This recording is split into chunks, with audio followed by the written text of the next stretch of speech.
I dream whenever I close my eyes for any significant length of time.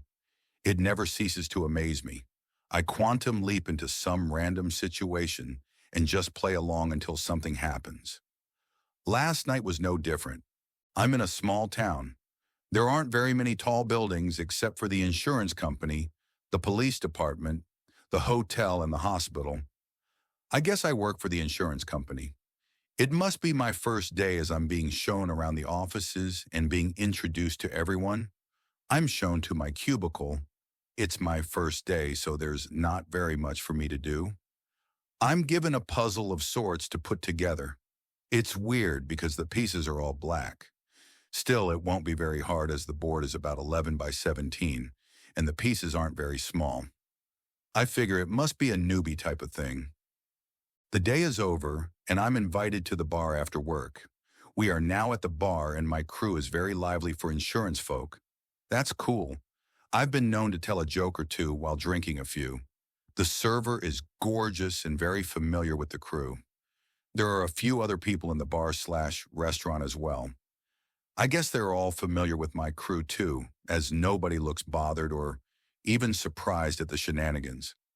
I sit at my table with my puzzle and finish it as I sip my beer. The crew is winding up and I look around at the neighboring tables.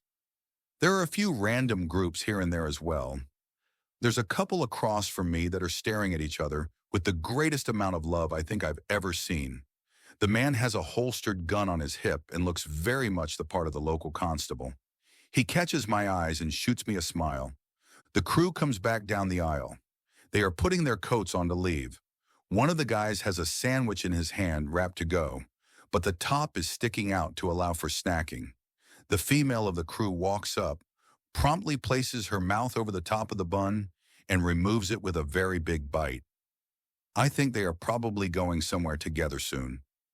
Just at that moment, a guy comes running through the aisle with another guy chasing right behind him. The second guy has the same holstered gun as the smiling constable. The constable, without moving anything more than his head and his lips, asks, "You got him?"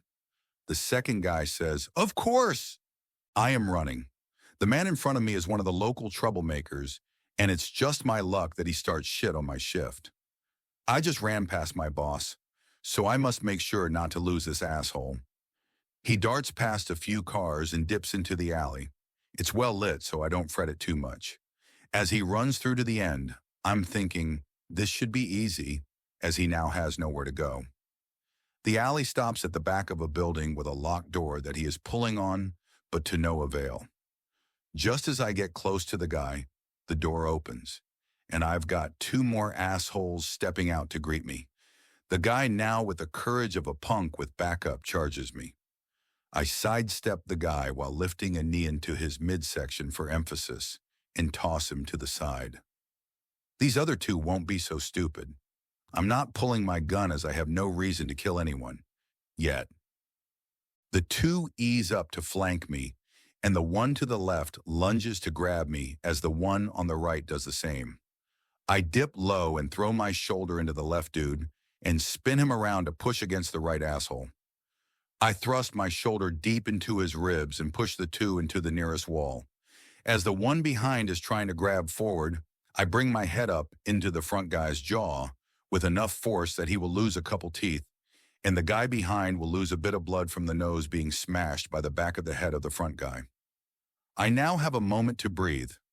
But of course, that's when I hear a click from behind as the first asshole has opened a knife. I turn to face him and notice my boss right behind him. The guy has no clue until he feels the brunt of a billy club smashing down on his knife hand and an arm now choking him very effectively. "I thought you said you had it," says boss. "I did." "Did you see me pull my gun yet?" "No?" "Okay then. We are at the station.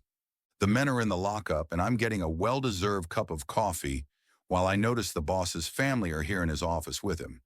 His wife is stunning and statuesque, with no airs that she knows how fine she is, while all at once being very comfortable in her skin. She's holding on to their son who's playing with a puzzle on the desk. It's a weird puzzle because it seems to be all black. It's not that big though. so the kid shouldn't have too much trouble. He catches my look and shoots me the biggest, cutest grin. I return the smile. Being a small town, we're a small police force, so we rotate overnight shifts, and the boss takes his turn as well. The family looks like they came to stay with him tonight, so everyone hunkers down as the bunks are all in the same room. I had that late night cup of coffee and need to make a run to the bathroom as I pass the family on the way. In between the parents, the kid is still up and has his finished puzzle in his hands. As I pass by, he smiles and turns the puzzle around for me to see. In the dark, the black puzzle now has a picture. It is a beating heart that gets its movement from rocking it back and forth. The kid says, "I heart," as he beams that smile of his. But then it goes dim as he clutches his chest slightly. He tries hard to keep his smile as he seems to repeat, "I heart," but it sounds to me like "I hurt." I leap over to wake the boss to alert him to the kid's distress. Just as I reach out, the boss grabs my hand in midair and looks at me.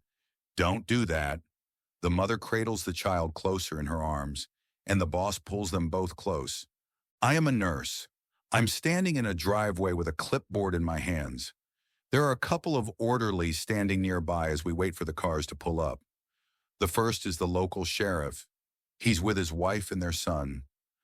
I greet the parents as usual, and as I look down, I get the best part of my day as their son gives me the biggest and brightest smile you could imagine.